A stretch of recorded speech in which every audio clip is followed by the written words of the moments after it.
So I come across a flyer on Instagram for what is billed as a pre-matchmaking event. Now I typically avoid most faith-based things because, let's be honest, a lot of them are trash. I couldn't count how many crappy faith-based movies I've seen, music I've heard, events I've attended, and we're just supposed to take it because it's for Jesus? Last time I checked, I served a God of excellence, but I've always wanted to check out a matchmaking event, so why not? It was at this moment that he knew. He f***ed up.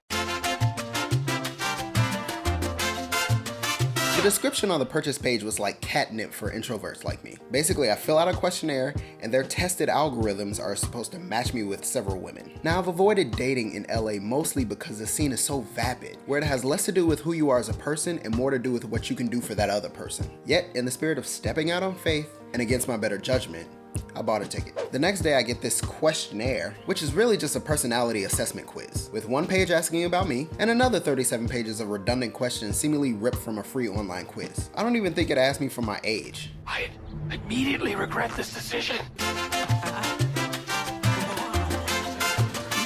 As soon as I walk in, I'm ready to leave. It's set up like a typical Hollywood networking event, which is the very thing I avoid. Yet I already bought my ticket, drove 30 minutes in the rain, paid for parking, and walked 3 blocks in West Hollywood. I may be anxious as all get out, but we don't waste money. So upon check-in, I'm given a red wristband, a gift for my match, and a sticker with the letters QT on it. This apparently represents quality time, which is how I best accept love. Because I totally didn't realize this trait when the questionnaire asked me the same question 1100 times in different ways. With that, I'm thrust into the event. The room smells like Hennessy and desperation, cougars in one corner, cat daddies in the other, and a whole bunch of churchy Hollywood folk. And the DJ is decent enough in where I don't remember what he played, but I didn't want to punt him in the face with a football. Now, for the purposes of this video, we're using fake names, mostly because I don't remember their real ones. Grab some water, finish it, grab my phone, distract myself. Georgia sees through this classic introvert move, taps me on the arm and starts the conversation. Starts out okay, but eventually turns into industry talk.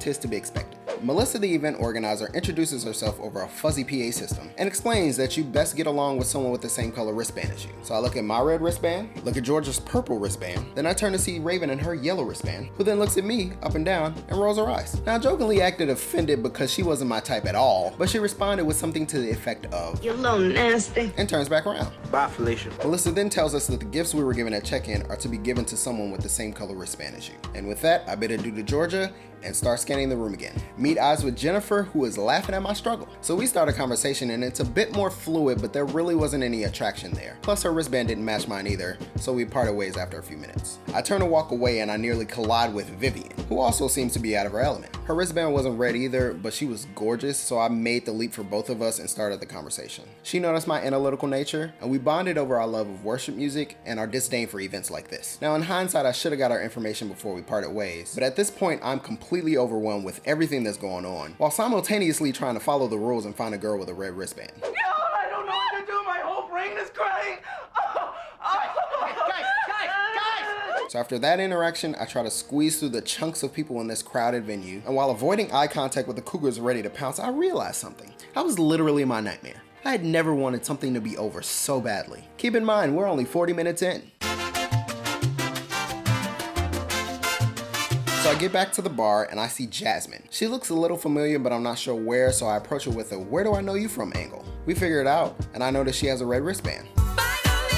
So at this point, we exchange our gifts. Turns out, my gift is a $25 off coupon for an apparel company, and hers is a $20 gift certificate to a meal prep service. Oh, come on! Despite that, I try to engage a conversation, mostly because our wristbands match. Yet her body language and short answers are giving me the feeling that maybe she's not feeling it. Plus, she turned back to the bar when the conversation had a lull in it, so there's that. So I complete my circle through this fire hazard of a storefront venue, and it hasn't even been an hour yet. So across the room I see Diana, who's an acquaintance of mine, sequestered to a small table with 2 of her friends, Mary and Florence.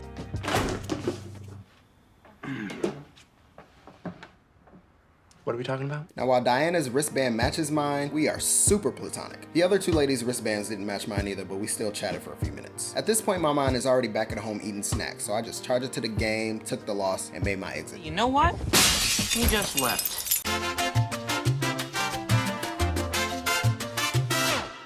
My nerves are shot.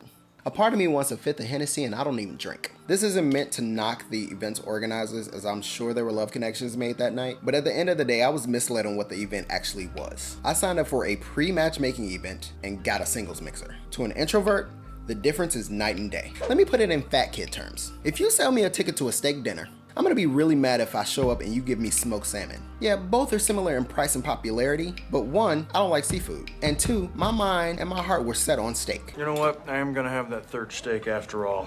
Go ahead and put that order in now, please and thank you. Now, I've actually been to another singles mixer since this fiasco, and I actually enjoyed myself. Introverts can do well at singles mixers, if we're forewarned. Marriage is something I've longed for since I was old enough to tie my shoes. But I'm not one to date out of boredom, and I refuse to settle just to avoid growing old alone.